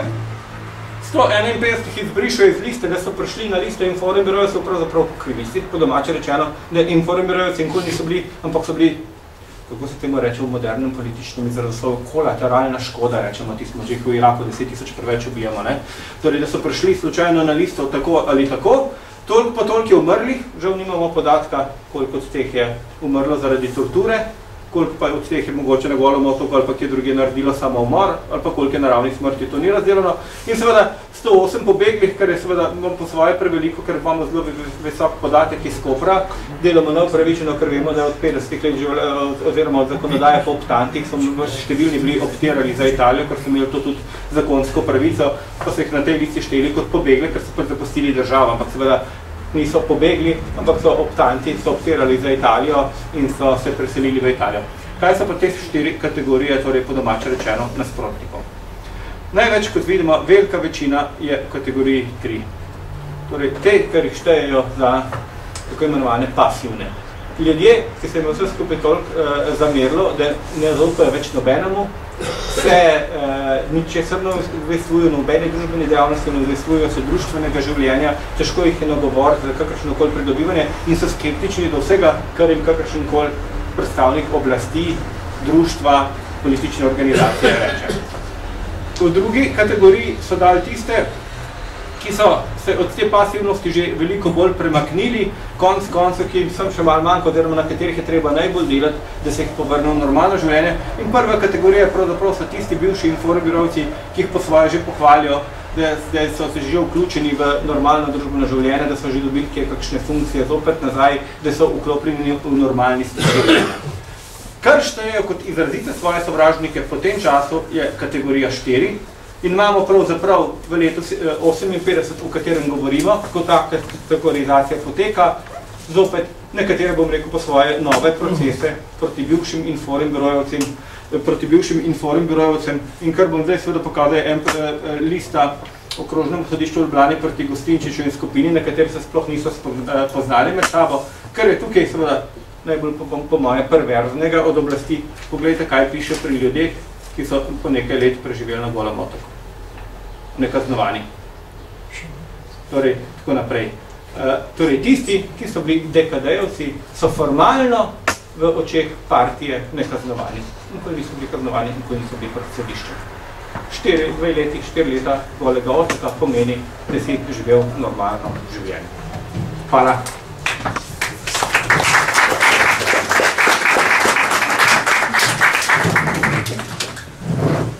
Hvala dr. Gabriču za ta izčrpen zgodovinski pregled, kjer imamo v naši seriji dva preomenjena protagonista dogajanja iz prve roke, torej šli kar na osebna pričevanja.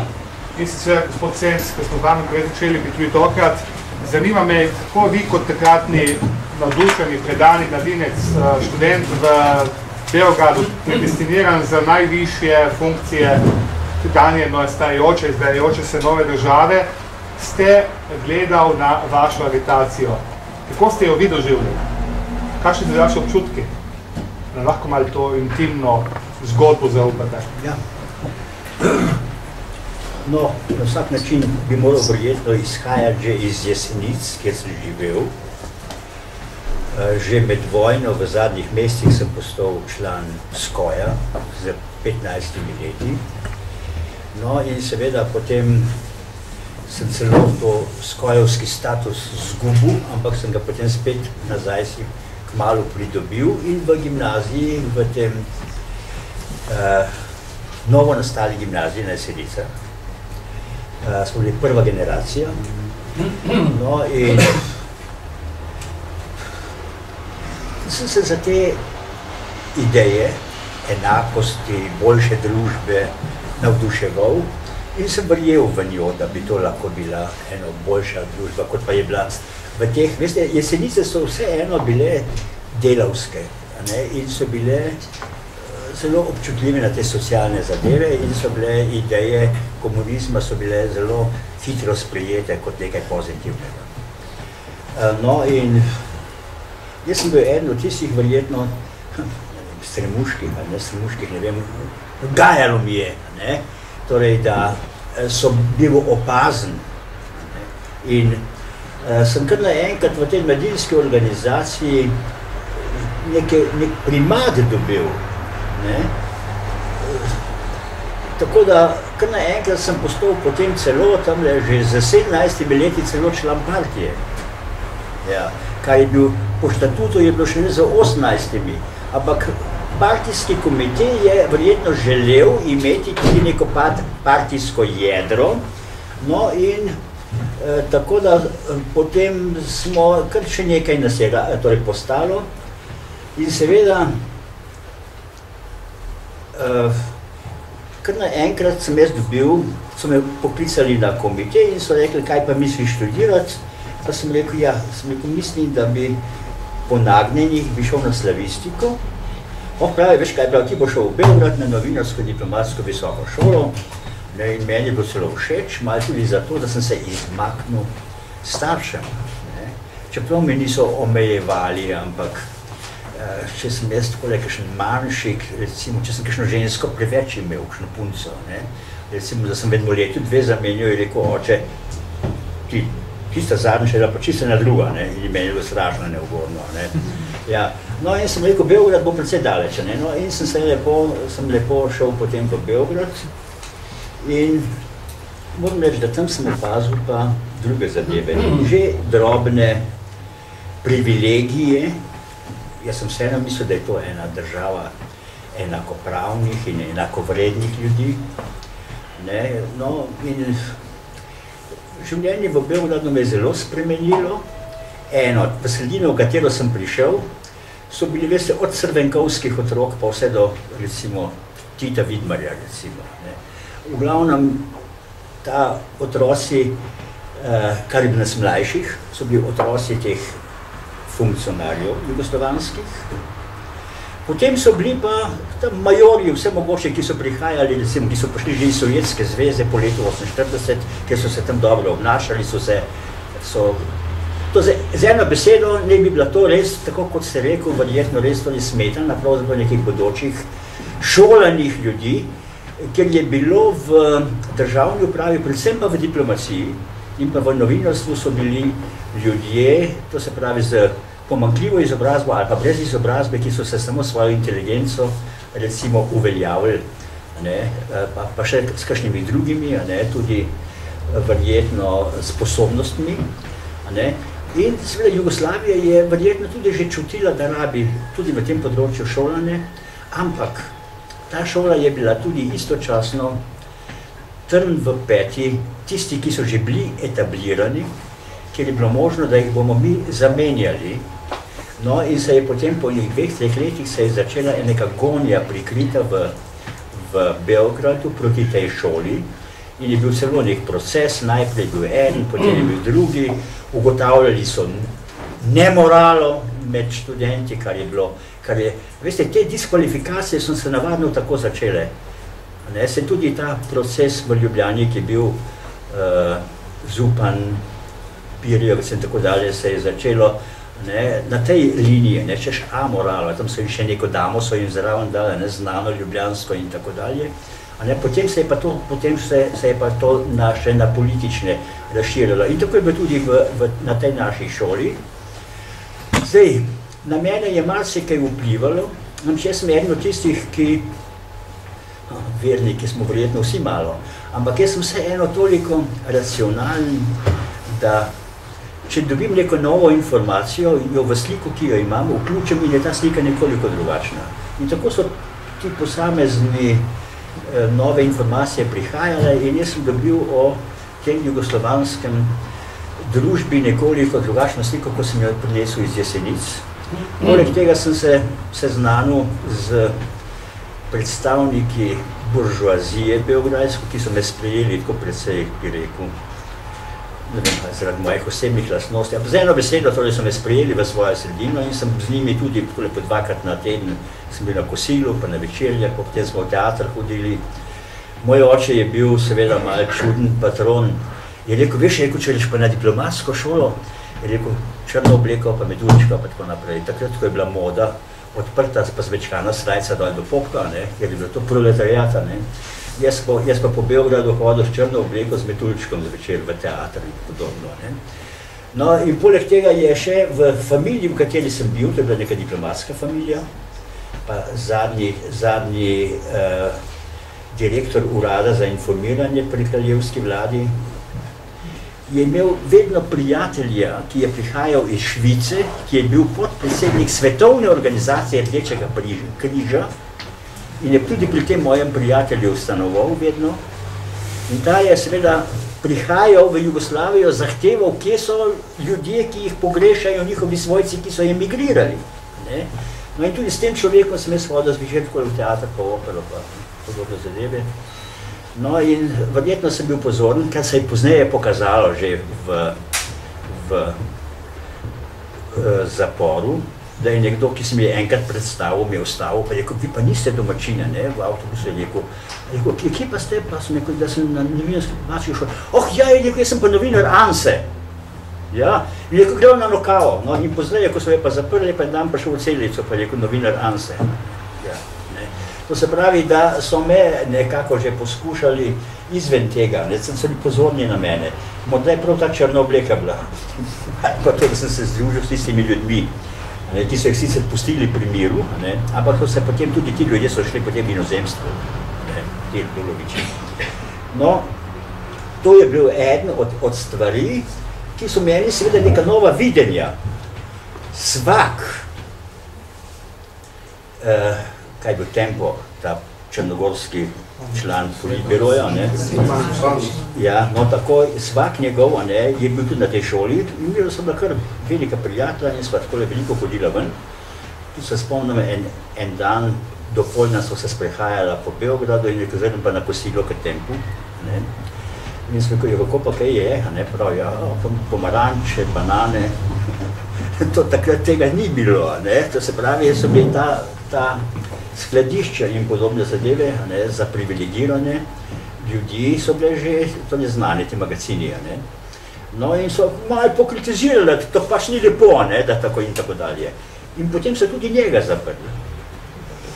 Tudi istočasno sva tudi skupaj tako rekoč odšla na Goli otok.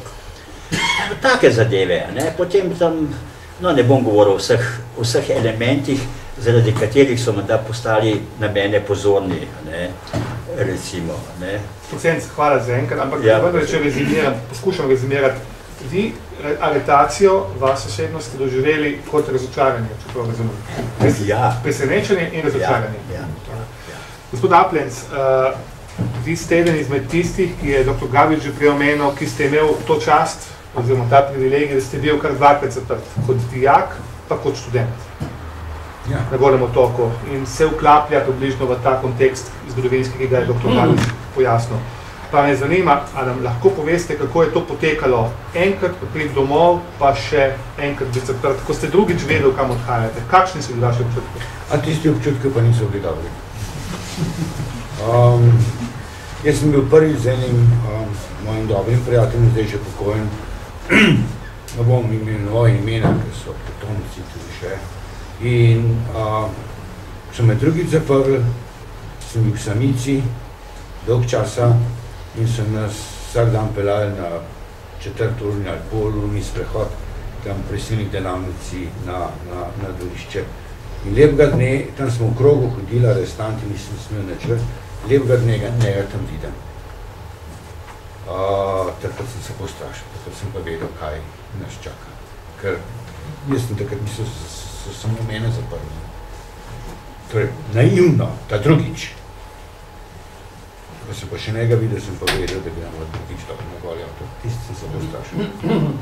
A ti stereotipi, ne vem, pripovedovanja, pričevanja, ki jih beremo v pričevalstvu, oziroma biografijah, autobiografijah posameznikov, kot je recimo Žilevski, kot je Radovan Hrast, kot konec koncev tudi Jezeršek, držijo, da so z vami, ki ste bili tako imenovani dvomotorci, ravnali veliko slabše in veliko bolj kruto kot z ostalimi zaporniki? V tem ni dvoma. Ni dvoma. Ja.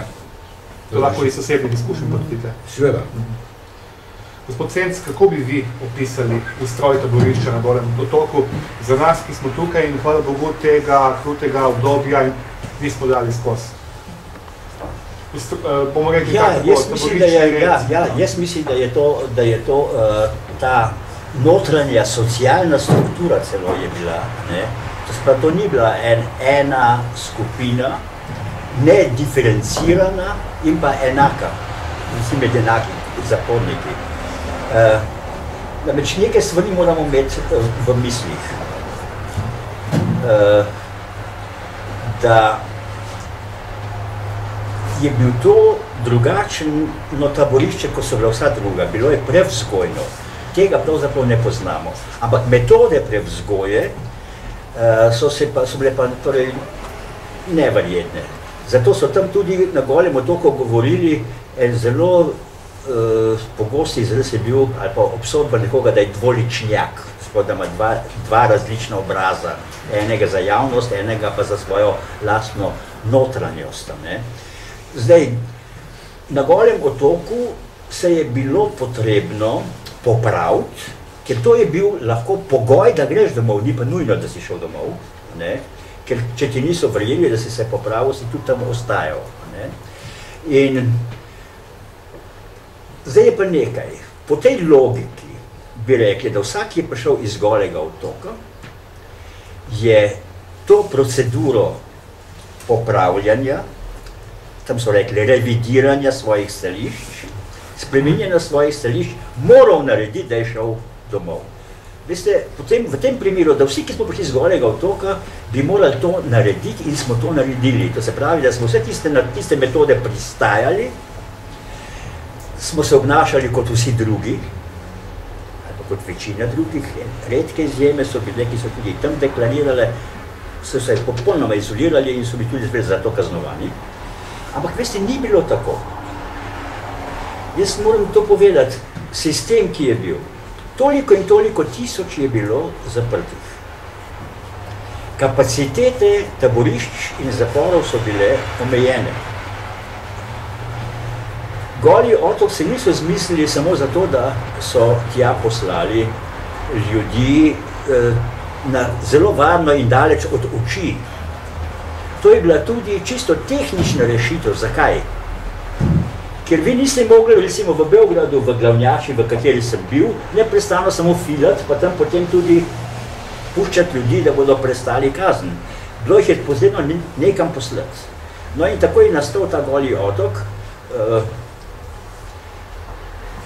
in tam je bilo prostora, 20 paviljonov je bilo, tako smo rekli, z lepo besedo paviljon, tisto, v čemer smo bivali. V vsakem paviljonu je bilo 200 ljudi. To se pravi približno 4000, ne? Ja, naenkrat na sebe na Golem otoku. Seveda, vsake 3 mesece je prihajala nova grupa, toliko in toliko 100 ljudi. Je bilo treba tudi Goli otok izprazniti za nove. Ker v Glavnjači, v Beogradu je tako izgledalo. Ko so jih poslali na Goli otok, je bila ta Glavnjača prazna.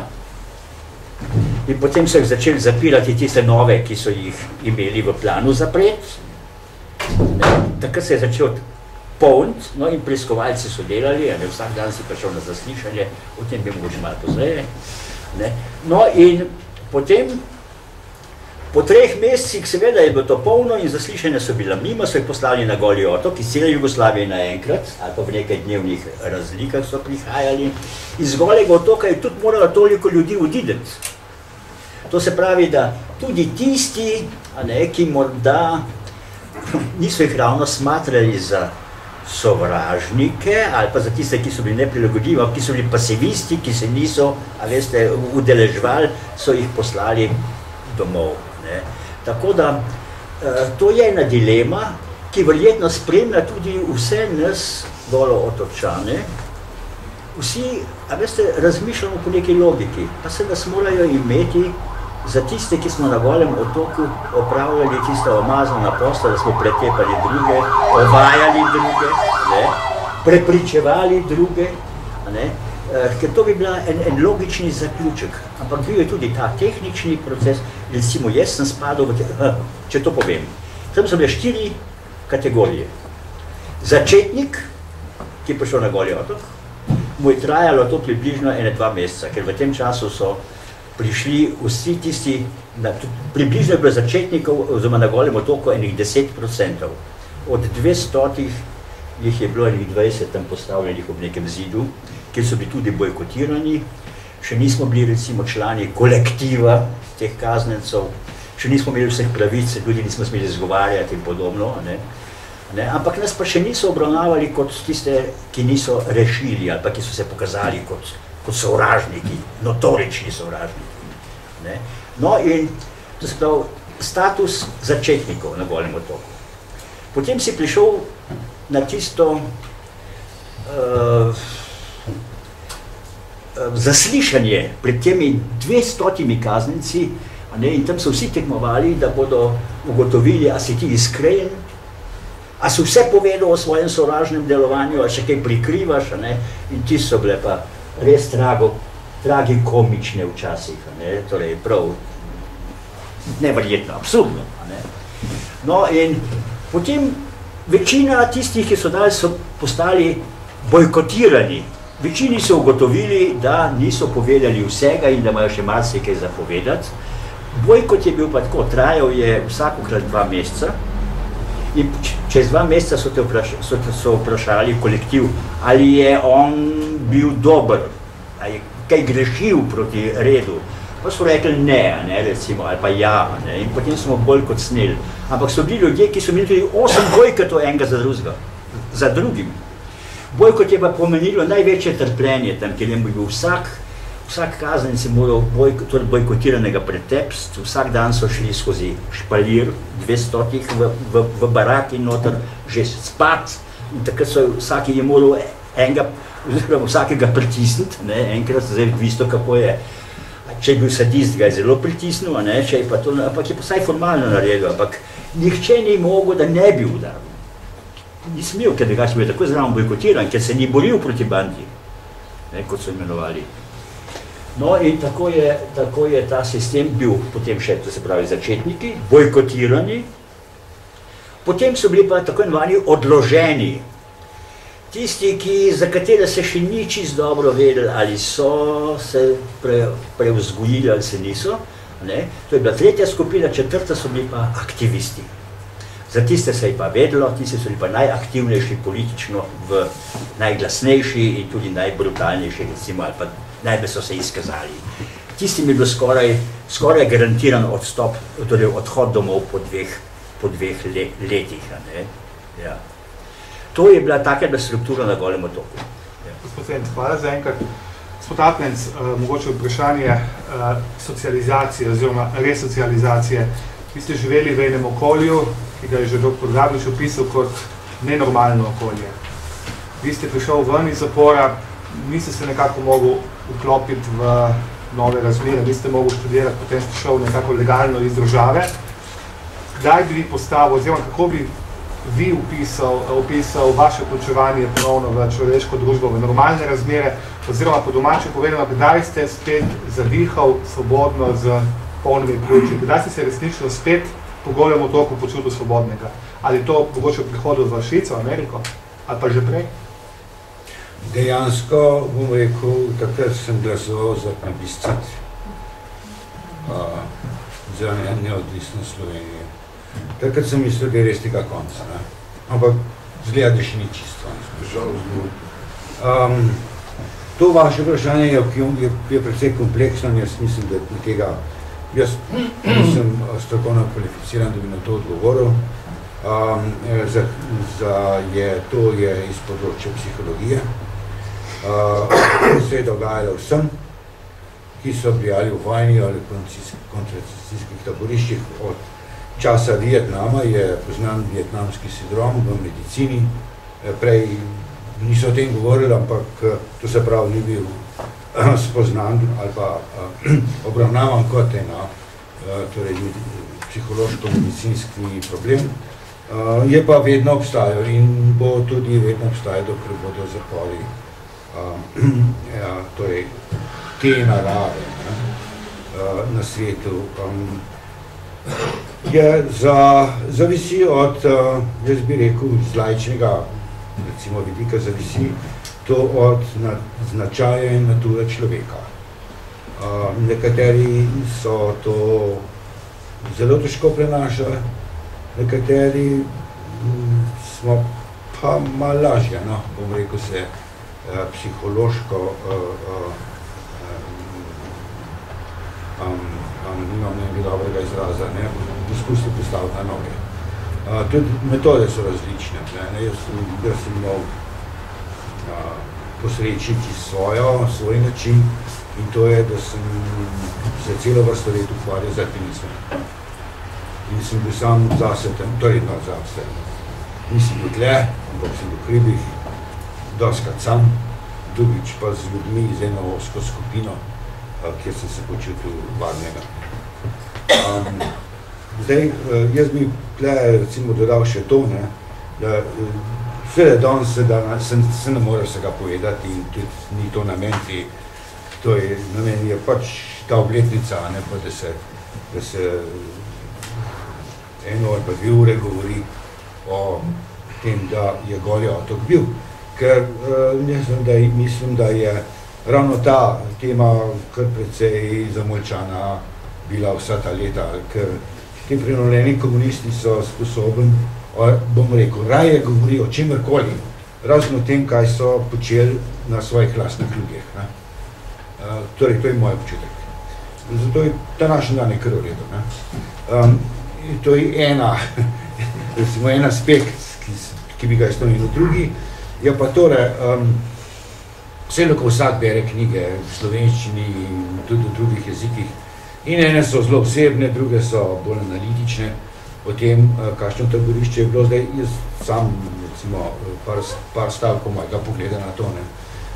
Mislim, da je karakteristika Golega otoka kombinacija skrajnega fizičnega in skrajnega psihičnega pritiska, ki je namerjena na to, da posamezni zapornik zagreši etično sporna dejanja, da naredi nekaj, kar sam ve, da ni prav. Torej, najmanj je še, če tam enega udaraš, ne? Potem so pa seveda še hujše stvari, ne? Ki jih lahko, in katere so bili, recimo, prisiljeni nekateri, ali pa kar večina.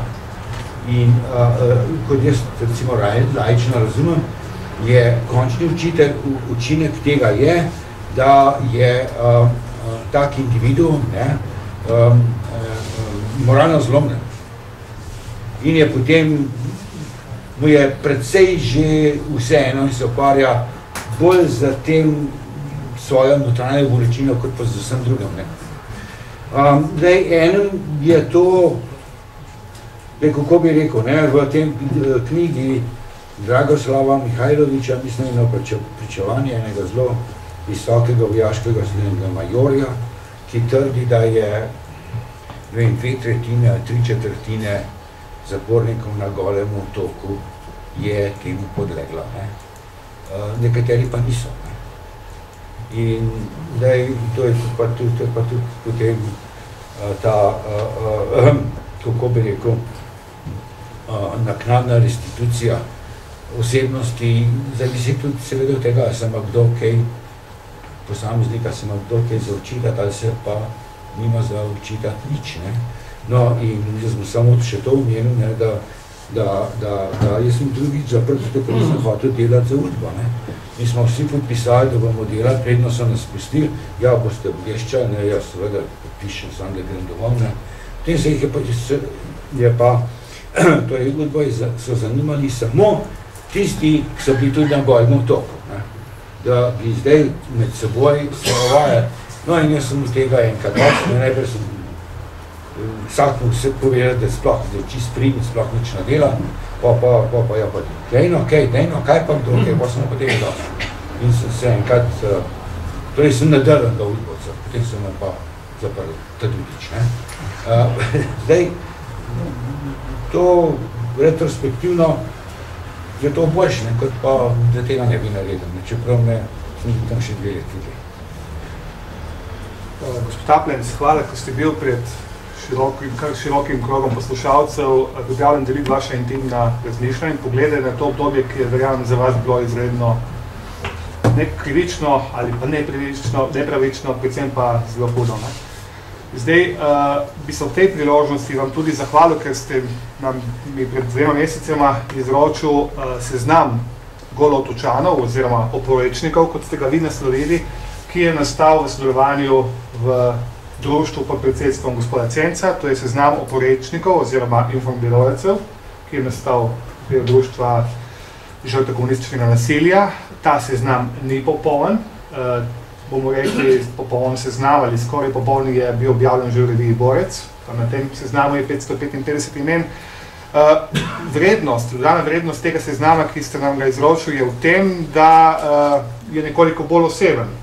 Po abecednem redu, če koga izmed novinarjev pa tudi ostalih poslušalcev zanima, je po abecednem redu, je bivališče vsakega aretiranca, potem je njegov gospodarski oziroma njegovo delovanje, njegov poklic, potem s katero skupino je bil poslan na Golji otok, koliko mesecev je preživel in v katerih letih je bil zaprt na Goljem otoku. Tako da gre za vendarle eno zelo pomembno začetno delo, mogoče neki širši zgodovinski študij, do katerega bo treba pristopiti in ta seznam predstavlja osnovo vsekako za nastanek te študije.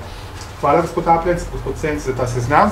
Mogoče za konec, preko damo poslušalcem, zaradi katerih konc koncev so tudi danes tukaj, še eno vprašanje, nekoliko intimno, pa mi oprostite, če ne želite odgovora, vi, gospod Aplenc, ste deloma že odgovoril, ampak res mogoče v 2 stavkih, gospod Cenc, kdaj je bilo vam na Golem otoku najhuje? Ja, pravzaprav zelo razmišljam. Ampak morda proti koncu mojih 18 mesecev, ja, to pa moram povedati. Ja, seveda. Torej, tiste, se pravi, na 3 mesece so odhajali. No, in kot je iztekala kazen, 3 mesece pred iztekom kazni, so navadno ti gor na Golem otoku, ti tvoji preiskovalci, a neki so bili, za vsako udbo posebej, ljudje, so te poklicali in so ti rekli, ti greš domov. Kar je pomenilo, da sem jaz, recimo, da smo prišli v paviljon in smo rekli, grem domov, to se pravi, niso me več brili glave. Pustili so mi lase, da si šel domov z lasmi na glavi. No, mene niso klicali, jaz sem upal. Bil sem kaznovan 18 mesecev, kar je bila izjema. Verjetno so že v preiskovalnem arestu ugotovili, da ni boh ved kaj, ampak udba, če nekoga že zaprla, ni priznala, da ga je brez potrebe in ti potem kvečem morda dala toliko manjšo kazen. No in jaz sem bil izjemno 18. In tam se je vedlo, da bo šla takrat, ko bi jaz moral jeti, bi morala jeti 9. skupina, tako navanih, ki so prihajali v teh ciklusih 3 mesečnih, bi morala jeti 9. skupina. No in potem, ko sem jaz videl, da mene ne kličejo, sem se začel javljati na raport. To je bilo vedno tako zvečer, je bilo treba se javiti za raport, kar pomeni, hočem iti k preiskovalcu na Golem otoku. In jaz sem se vsak dan sem se javljal in naslednji dan jutro, ko bi moral jeti, so prebrali, kdo gre na raport, mene niso klicali. To se pravi, po enem mesecu, ko so nehali klicati tiste, ki bojo bodoči odšli domov, sem jaz že vedel, torej, da bom jaz seveda dobil še enkrat ponovno porcijo 18 mesecev, ker je bilo, tako smo temu rekli, ni bilo niti treba več potem pozneje jeti do reke, pa tam ponovno nazaj, so že ti kar na Golem otoku ponovno izrekli enako kazen, kot si jo prvič dobil. Zato so nekateri bili kar tudi recimo 2 leti kaznovana, pa so tam sedeli 8 let, ker so kar neprestavno so jim podaljševali na Golem otoku. No in jaz sem bil prepričan, da ne grem domov. In takrat tisto pa je bilo, ker sem vseeno upal biti na Golem otoku, in to v tistem času, ko je pravzaprav se morda ni bil najboljši, torej najhujši teror, recimo, ampak v tistem času so bile pa že vse metode šikaniranja pa že v praksi, to se pravi, prijetno tam ni bilo. Je bilo fizično in psihično je bilo mučno. No in proti koncu tega, to je bil že november 53. 252. Ja. Kon 53. In kar naenkrat vidi sobni, tisto naša popoldanska konferenca, pravi, danes bomo naredili anketo, kaj mislite o metodah prevzgoje na Golem otoku. Jaz sem tistem svojem obupu, sem vse tisto, kar sem mislil, ven vrgel. Že po prvih stavkih bi to običajno že vsi klicali boj kot bandi. Takrat je bilo zanimivo, namreč, ker je to Sobnje rekel, da je anketa in ker ni on nič reagiral. So me kar pustili, da sem jaz kar govoril in jaz, bolj sem govoril, bolj je z mene vrilo.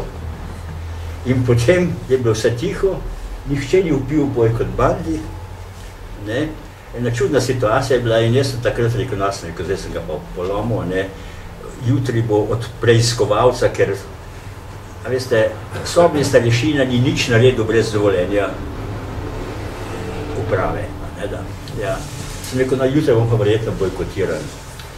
No in nič ni bilo, ampak naslednji dan potem zjutraj senc na raport k preiskovalcu. Ker jaz sem se še kar vedno, vsak dan sem se javljal za raport.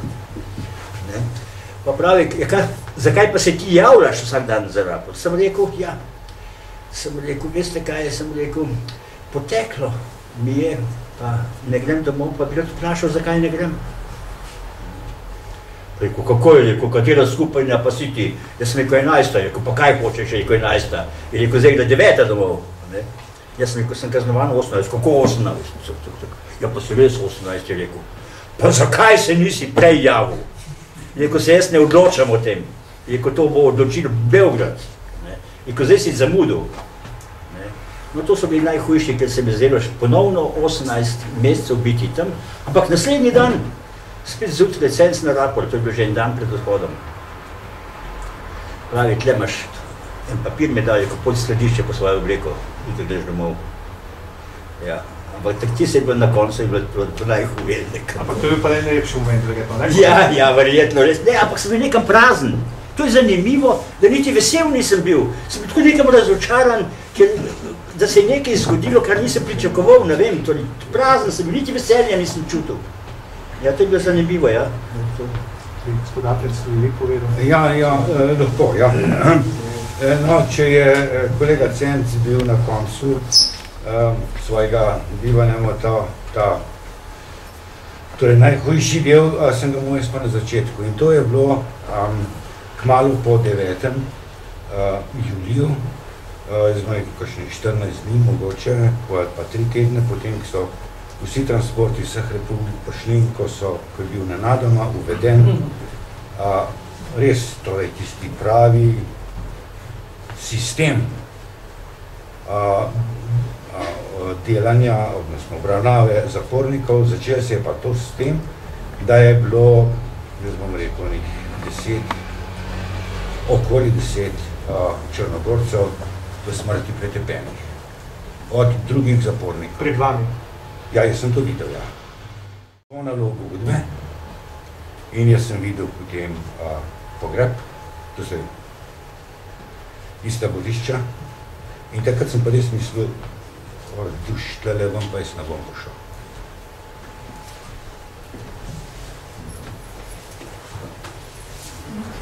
Hvala obema za te osebne, krute, vaš konec je bil sicer malo bolj optimističen, ne? Izkušnje, ki ste jih bili pripravljeni deliti z nami. Hvala dr. Gavriču za imeniten zgodovinski prikaz.